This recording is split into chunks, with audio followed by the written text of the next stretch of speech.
ಅದೊಂದು ಬೇಕು. ಈ ರ್ಯಾಪ್ ಅಂದ ತಕ್ಷಣ ಜನ ಏನು ಮಾಡ್ಬಿಡ್ತಾರೆ, ಫ್ಯಾನ್ಸಿ ಬಟ್ಟೆ ಹಾಕೊಂಡ್ಬಿಟ್ಟೆ, ಹೆವಿ ಇಂಗ್ಲೀಷ್ ಪದಗಳೇನೋ ಉಪಯೋಗಿಸ್ತಾರೆ. ಬಟ್ ನೀವು ಫುಲ್ ಉಲ್ಟಾ, ಅದೇ ಕೇಳೋಣ ಅಂದರೆ ಮಾಸ್, ಅಂದರೆ you had all of this ಫಸ್ಟಿಂದಲೇ ಗೊತ್ತಾ ಅಥವಾ ಹೋಗ್ತಾ ಅರ್ಥ ಆಗಿದ್ದು ನನಗಿದೆ. ಫಸ್ಟಿಗೂ ನಾನು ಬರಿಬೇಕಾದ್ರೆ ನಾನು ಡಬ್ಬಾ ಥರ ಬರ್ದಿದ್ದೀನಿ ತುಂಬ ಸಾಂಗು. ಬಟ್ ನನಗೆ ಅದು ರಿಯಲೈಸ್ ಆಗಿದೆ ಆಫ್ಟರ್ 1-2-3 hours ತುಂಬ ಕೆಡ್ದಾಗಿದೆ ಇದು ಅಂತ. ಆಮೇಲೆ ನಾನು ತುಂಬ ಕಲ್ತಿದ್ದೆ ಅರ್ಜುನ್ ಜನ್ಯ ಸರಿಂದ. ಅವ್ರ ಜೊತೆ ಅಸಿಸ್ಟೆಂಟಾಗಿ ಸೇರಿಕೊಂಡಾಗ ಸರ್ ತುಂಬ ಬ್ಯುಸಿ ಇದ್ದರು ಆ ಟೈಮಲ್ಲಿ. ಅಂದರೆ ನಾನು ಕೂರಿಸ್ಕೊಂಡೇನು ಅವರು ಹೇಳ್ಕೊಡೋಷ್ಟು ಟೈಮ್ ಇರ್ತಾ ಇರಲಿಲ್ಲ ಅವ್ರ ಹತ್ರ. ನೋಡಪ್ಪ ಹಿಂಗಿದೆ ಇದು ಹಿಂಗಿದೆ ಅಂತ. ಅವ್ರು ವರ್ಕ್ ಮಾಡ್ಬೇಕಾದ್ರೆ ಸುಮ್ಮನೆ ನಾನು ಹಿಂದೆ ನಿಂತ್ಕೊಂಡು ಇಲ್ಲ ಹಿಂಗೆ ಕೂತ್ಕೊಂಡು ಹಿಂಗೆ ನೋಡಬೇಕಷ್ಟೇ. ಅವ್ರು ಏನು ಮಾಡ್ತಾರೆ, ಅವ್ರು ಯಾಕೆ ಯೂಸ್ ಮಾಡ್ತಾರೆ, ಕೀಬೋರ್ಡಲ್ಲಿ ನೋಡೋದು ಯಾವ್ದು ಶಾರ್ಟ್ ಕೀ ಯೂಸ್ ಮಾಡ್ತಿದ್ದಾರೆ, ಇನ್ನೇನು ಮಾಡ್ತಿದ್ದಾರೆ, ಅಲ್ಲಿ ಸಾಫ್ಟ್ವೇರಲ್ಲಿ ನೋಡೋದು, ಸಾಫ್ಟ್ವೇರಲ್ಲಿ ಏನು ಬರ್ತಾ ಇದೆ, ಓಕೆ ಇದು ಹಿಂಗೆ ಕ್ಲಿಕ್ ಮಾಡಿದ್ರೆ ಇದು ಹಿಂಗೆ ಬರ್ತಿದ್ಯಾ, ಹಿಂಗೆ ಅಂತ ಹಿಂಗೆ ನೋಡ್ಕೊಳ್ಳೋದು. ಸೊ ಇಷ್ಟು ಮಾಡಿಕೊಂಡು ಆಮೇಲೆ ಲಿರಿಕ್ಸ್ ಬರೀಬೇಕಾದ್ರೆ ಅವರು ಫಸ್ಟು ನನ್ನ ಏನಕ್ಕೆ ಅವ್ರು ಕೆಲಸ ಕೊಟ್ಟರು ಅಂತಂದರೆ ಆ್ಯಸ್ ಅ ಲಿರಿಸಿಸ್ಟ್ ಫಸ್ಟ್ ಅವ್ರು ನನ್ನ ಗುರ್ತಿಡ್ದಿದ್ದು ನನ್ನ ಬರವಣಿಗೆನ. ನಾನು ಬರೆಯೋದು ಅವ್ರಿಗೆ ಇಷ್ಟ ಆಗ್ತಾಯಿತ್ತು. ಎಂಟಾಣಿ ಸೆಂಟು ಹಾಕ್ಕೊಂಡು ನನ್ನ ಪಾಡಿಗೆ ನಾನು, ಅದು ಕೇಳಿರ್ತೀರ ಸಾಂಗು. ಸೊ ಆ ಹಾಡು ಈ ಲೈನ್ಸ್ಗಳೆಲ್ಲ ಹೇಳ್ಬೇಕಾದ್ರೆ ಅವ್ರಿಗೆ ಖುಷಿ ಆಗ್ಬಿಡೋದು, ಎಲ್ಲಿ ಏನೇನೋ ಹೇಳ್ತಿದ್ದಾನಲ್ಲ ಇವನು. ಸೊ ಆ್ಯಂಡ್ ದೆನ್ ಅವಾಗವಾಗ ಟ್ಯೂನ್ ಕೊಡ್ತಾಯಿದ್ರು ಲಿರಿಕ್ಸ್ ಬರೆಯೋದಕ್ಕೆ. ಸೊ ಅವಾಗ ಬರಿಬೇಕಾದಾಗ ಕೆಲವೊಂದು ಪದಗಳನ್ನ ಎಕ್ಸ್ಟ್ರಾ ಬರೀತಿದ್ದೆ. ಸೊ ಅವಾಗ ಹೇಳೋರು, ಇಲ್ಲ ಇದು ತುಂಬ ಇದು ಎಕ್ಸ್ಟ್ರಾ ಇದೆ, ಇದು ಬರಿಬಾರ್ದು, ಇದು ಮೀಟ್ರ್ ನಾನು ಕೊಟ್ಟಿರೋ ಮೀಟ್ರ್ ಇದೆಲ್ಲ ಅದೆಲ್ಲ ಕಲ್ತ್ಕೊಂಡೆ ಅವಾಗ. ಸೊ ಅದು ನನಗೆ ತುಂಬ ಹೆಲ್ಪ್ ಮಾಡ್ತು ನನ್ನ ಕಂಟೆಂಟ್ ನಾನು ಬರಿಬೇಕಾದಾಗ. ಇಂಟ್ರೆಸ್ಟಿಂಗ್. ಅವತ್ತು ಅರ್ಜುನ್ ಜನ್ಯ ಸರ್ ಜೊತೆಗೆ ಆ ವಾತಾವರಣ ಹೇಗಿರ್ತೈತೆ ಅಂದರೆ, ಸ್ಟುಡಿಯೋನಲ್ಲಿ ಏನು ನಡೆಯುತ್ತೆ ಎಷ್ಟು ನನಗೆ ಗೊತ್ತಿಲ್ಲ, ಇಲ್ಲ ಪ್ರೆಸ್ ಕಾನ್ಫರೆನ್ಸಲ್ಲಿ ನೋಡ್ಬೋದು ಅಥವಾ ರಿಯಾಲಿಟಿ ಶೋ ಜಡ್ಜಾಗಿ ನೋಡ್ಬೋದು. What happens, what is it being an assistant to a popular music director? Is a very humble, very sweet guy. ಒಂದು ಚೂರು ಬೈತಾ ಇರಲಿಲ್ಲ ನನ್ನ ಹತ್ರ. ಅವರು ಹಾಡೋದನ್ನ ಹೆಂಗೆ ತಿಳ್ಕೊಂಡ್ರು ಅಂದರೆ, ನಾನು ಹಾಡ್ತೀನಿ ಅನ್ನೋದು ಅವ್ರಿಗೆ ಹೆಂಗೆ ಗೊತ್ತಾಯಿತು ಅಂದರೆ, ಸೊ ಲಿರಿಕ್ಸ್ ಬರೆದಿದ್ದೆ, ಏನು ಬರೆದಿದ್ಯಾ ಹೇಳಪ್ಪ ಅಂತಂದರು. ನಾನು ಹೇಳೋ ಬದಲು ಹಾಡಿದೆ. ಅದೇನು ಟ್ಯೂನ್ ಇತ್ತು ಅದೇ ಟ್ಯೂನಲ್ಲಿ ಹಾಡಿದೆ ನಾನು, ಅದಷ್ಟೇ ಪವರಲ್ಲಿ ಹಾಡಿದೆ.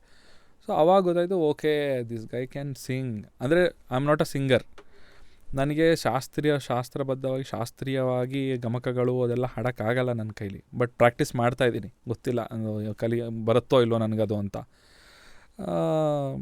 ಬಟ್ ಅವ್ರಿಗೆ ನನ್ನಲ್ಲಿ ಒಬ್ಬ ಸಿಂಗರ್ ಇದ್ದಾನೆ, ಅದು ಸಾಮಾನ್ಯ ಅಲ್ಲ. ಅವ್ರು ನನ್ನ ಹತ್ರನೂ ತುಂಬ ಸಲ ನನಗೆ ಇನ್ಸ್ಪೈರ್ ಮಾಡಿದ್ದಾರೆ, ನಿನ್ನಲ್ಲಿ ಒಬ್ಬ ಒಳ್ಳೆ ಸಿಂಗರ್ ಇದ್ದಾನೆ, ಇಂಟರ್ನ್ಯಾಷನಲ್ ಲೆವೆಲ್ ವಾಯ್ಸ್ ಇದೆ ನಿನ್ನಲ್ಲಿ, ನೀನು ಅದ್ರ ಮೇಲೆ ಕಾನ್ಸಂಟ್ರೇಟ್ ಮಾಡೋ. ಅವರೇ ಫಸ್ಟ್ ನನ್ನ ತಲೆಗೆ ತುಂಬಿದ್ದು, ನನ್ನ ವಾಯ್ಸ್ ಚೆನ್ನಾಗಿದೆ ಅಂತ. ಸೊ ಆವಾಗ ಮತ್ತು ಹಾಡೋಕ್ಕೂ ಜಾಸ್ತಿ ಹಾಡೋಕ್ಕೆ ಸ್ಟಾರ್ಟ್ ಮಾಡಿದೆ.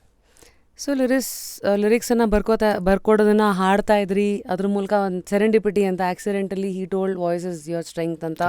ಸೊ ಈ ಥರ ಒಂದೊಂದೇ ಪಿಕ್ ಮಾಡ್ಕೊಂಡು you understood what is your strength and then how to play with this. So ಮುಂದಿನ ಒಂದು ಇದು ಚಂದನ್ ಆ್ಯಸ್ ಅ ಸಿಂಗರ್ ಅಂತ ನೋಡಿದ್ರೆ, there are lot of hit songs to your credit. Of course ಇದು ದಂಪವರೇ ಆಗಿರಲಿ, ಸಾಕಷ್ಟಿದೆ. ಈಗ ಸಡನ್ನಾಗಿ ಇಂಥದ್ದೊಂದು ಬರಲ್ಲ. ಆ್ಯಂಡ್ ಎಣ್ಣೆ ಕಿಕ್ಕೊಡತ್ತೋ ಇಲ್ವೋ, ಆ ಎಣ್ಣೆ ಸಾಂಗ್ ಅಂತೂ ಎಣ್ಣೆ ಹೊಡಿದಿರೋರು ಯಾವುದೋ ಟೋಟ್ಲರ್ಸ್ಗೂ ಕೊಡತ್ತೆ. So how do you maintain voice culture ಹಿಂದೆ ಇರೋವಂಥ ಒಂದಷ್ಟು ವಿಚಾರಗಳು ಹೇಳಿ. ಬೇಸಿಕಲಿ ನಾನು ಹಾಡಲ್ಲಿ ನಾನು ಜಾಸ್ತಿ ಕಿರ್ಚೋದ್ರಿಂದ ನನಗೇನು ಹಂಗೆ ಇದು ಮಾಡಬೇಕು, ಅದನ್ನು ವಾಯ್ಸ್ನ ತುಂಬ ಕ್ಲೀನಾಗಿ ಇಟ್ಕೋಬೇಕು, ಶುದ್ಧವಾಗಿರಬೇಕು, ಗಂಟ್ಲಾದ ಐಸ್ ಕ್ರೀಮ್ ತಿನ್ನೋಂಗಿಲ್ಲ, ಎಣ್ಣೆ ತಿನ್ನಬಾರ್ದು, ಅವೆಲ್ಲ ಏನಿಲ್ಲ, ಏನೂ ಇಲ್ಲ. ಬಿಕಾಸ್ ನಾನು ಹಾಡಬೇಕಾದ್ರೆ ನನ್ನ ಗ್ರಂಜ್ ವಾಯ್ಸ್ ಬಂದರೆ ನನಗೆ ಇನ್ನೂ ಸ್ವಲ್ಪ ವಾಯ್ಸ್ ಹಾಳಾದ್ರೇ ನನಗೆ ಇನ್ನೂ ಚೆನ್ನಾಗಿ ಅನಿಸುತ್ತೆ ನನಗೆ ಹಾಡೋಕ್ಕೆ. ಚಂದನ್, ಇಲ್ಲಿ ಹೌ ಡು ವಿ ಅಂಡರ್ಸ್ಟ್ಯಾಂಡ್, ಎಲ್ಲ ವಾಯ್ಸ್ಗೂ ಒಂದು ಟಿಂಬರ್ ಇರುತ್ತಲ್ಲ, ಅದರಲ್ಲಿ ಒಂದು 10 ಥರ ವಾಯ್ಸ್ ತೆಗಿಬೋದು. ಬಟ್ ಎಕ್ಸ್ಪೆರಿಮೆಂಟ್ ಮಾಡಿ how do you know that ಇದೇ ನನ್ನ ಲೇನು, ಇದೇ ನನ್ನ ಇಲ್ಲ. ಅದು ಹೆಂಗೆ ಗೊತ್ತಾಗುತ್ತೆ, ಸಾಂಗ್ ನೀವು ಕಂಪೋಸ್ ಮಾಡಬೇಕಾದ್ರೆ ಗೊತ್ತಾಗ್ಬಿಡುತ್ತೆ ಸಾಂಗಿಗೆ ಯಾವ ವಾಯ್ಸ್ ಟೆಕ್ಸ್ಚರಲ್ಲಿ ಹಾಡಬೇಕು ಅಂತ. ಅದು ಹೆಡ್ಫೋನ್ ಹಾಕ್ಕೊಂಡು ಹಾಡ್ತಾ ಇರ್ತೀವಲ್ಲ, ಹಾಡಬೇಕಾದಾಗ ಆ ಫ್ರೀಕ್ವೆನ್ಸಿಗಳಿರುತ್ತೆ ಅಲ್ಲಿ ಸಾಂಗಲ್ಲಿ. ಏನೇನು ಇನ್ಸ್ಟ್ರೂಮೆಂಟ್ಸ್ ಯೂಸ್ ಮಾಡಿದ್ದೀರಾ, ಡ್ರಮ್ಸ್ ಯೂಸ್ ಮಾಡಿದ್ದೀರಾ, ವೈಲಿನ್ಸು, ಫ್ಲೂಟು, ಅದ್ರ ಮಧ್ಯದಲ್ಲಿ ಬ್ಯಾಕಿಂಗ್ ಕೀಬೋರ್ಡ್ಸ್, ಅದ್ರ ಮಧ್ಯದಲ್ಲಿ ನನ್ನ ವಾಯ್ಸಿಗೆ ನಾನು ಎಲ್ಲಿ ಜಾಗ ಇದೆ ಹುಡುಕೊತೀನಿ, ನನ್ನ ವಾಯ್ಸ್ ಫ್ರೀಕ್ವೆನ್ಸಿಗೆ. ಅಲ್ಲಿ ಫ್ರೀಕ್ವೆನ್ಸಿ ಇರುತ್ತೆ, ಹಿಂಗಿರುತ್ತೆ ಫ್ರೀಕ್ವೆನ್ಸಿಗಳು. ಲೋ ಫ್ರೀಕ್ವೆನ್ಸಿ ಜಾಸ್ತಿ ಇಷ್ಟು ತಿಕ್ಕಿರುತ್ತೆ, ಲೋ ಫ್ರೀಕ್ವೆನ್ಸಿ. ಆಮೇಲೆ ಮಿಡ್ ಹಿಂಗಿರುತ್ತೆ, ಹೈ ಹಿಂಗಿರುತ್ತೆ. ಸೊ ಲೋ ಇಷ್ಟು ತುಂಬಿಸಿರ್ತಾರೆ, ಮಿಡ್ಡಲ್ಲಿ ಬರೀ ಒಂದಿಷ್ಟೇ ಇಷ್ಟಿರುತ್ತೆ, ಹೈನೂ ತುಂಬ ಇರುತ್ತೆ, ಸೊ ಅಂಥ ಟೈಮಲ್ಲಿ ಏನು ಮಾಡ್ತೀನಿ, ಯಾವ್ದು ಗ್ಯಾಪ್ ಯಾವುದು ವಿಜುವಲೈಸ್ ನನಗೆ ಗೊತ್ತಿಲ್ಲ ನಿಮ್ಗೆ ಅದು ಹೆಂಗೆ ಅನಿಸ್ತದೆ ಅಂತ, ಬಟ್ ನನ್ನ ತಲೆಯಲ್ಲಿ ವಿಜುವಲ್ ಬಂದುಬಿಡುತ್ತೆ, ಓ ಈ ಫ್ರೀಕ್ವೆನ್ಸಿ ಖಾಲಿ ಇದೆ ಅಂತ. ಸೊ ಆ ಫ್ರೀಕ್ವೆನ್ಸಿ ನನ್ನ ವಾಯ್ಸಲ್ಲಿ ಹಂಗೆ ಆಟೋಮೆಟಿಕ್ ಅಡ್ಜಸ್ಟ್ ಆಗಿಬಿಡುತ್ತೆ. ಸೊ ಯಾವ ಗ್ಯಾಪ್ ಇದೆ ಆ ಗ್ಯಾಪಲ್ಲಿ ಹಾಡಿದಾಗ ಆವಾಗ ಸಾಂಗಲ್ಲಿ ಏನೂ ಡಿಸ್ಟರ್ಬೆನ್ಸ್ ಬರೋದಿಲ್ಲ ನಿಮಗೆ. ಒಂದು ಸಾಂಗ್ ಬರಿಬೇಕಾದ್ರೆ ನಿಮ್ದೇನಾದ್ರು ಇದೆಯಾ? ಎಲ್ಲೋ ರೂಮಲ್ಲೋ ಕೂತ್ಕೋಬೇಕು ಅಥವಾ ಶಾಂತ ವಾತಾವರಣ? ಹೌ ಡು ಯು, ನಿಮ್ಗೆ ಯಾವ ಥರ ವಾತಾವರಣ ಬೇಕು? ನನಗೆ ಸೈಲೆನ್ಸ್ ಇರಬೇಕು. ತುಂಬ ಗಜಿಬಿಜಿ ಯಾರೋ ಮಾತಾಡ್ತಾ ಇದ್ರೆ ಇಲ್ಲೆಲ್ಲ ಆಗೋದೇ ಇಲ್ಲ ಬರೆಯೋಕ್ಕೆ. ನಂಗೆ ಪೀಸ್ ಆಫ್ ಮೈಂಡ್ ಇರಬೇಕು. ಆಮೇಲೆ ಪ್ರೆಷರ್ ಜಾಸ್ತಿ ಇರಬಾರ್ದು. ಹಿಂಗೆ ಎದುರುಗಡೆ ಕೂತ್ಕೊಂಡು ಬರೀರಿ ಅಂತ ಅಂದ್ಬಿಟ್ಟು ಅಂತಾರೆ.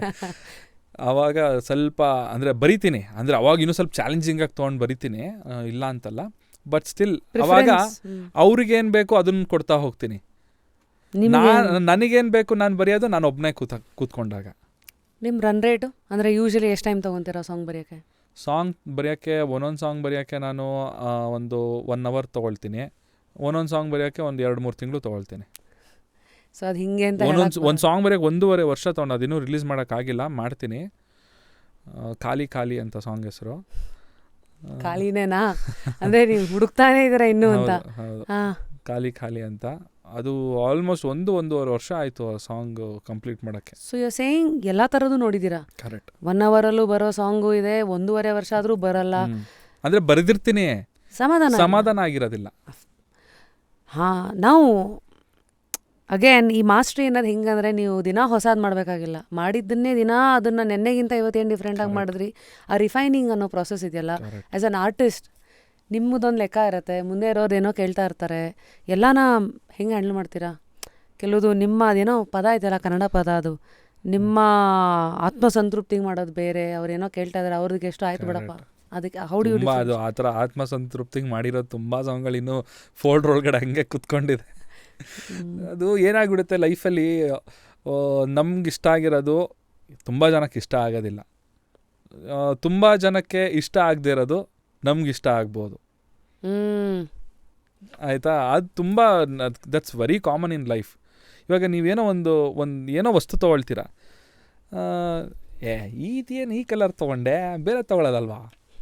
ಎಷ್ಟು ಈಸಿ ಅಲ್ಲ? ತುಂಬ ಈಸಿ. ಅದು ಎಷ್ಟೋ ಲಕ್ಷ ಕೊಟ್ಟು ತೊಗೊಂಡಿರ್ತೀರ ನೀವು.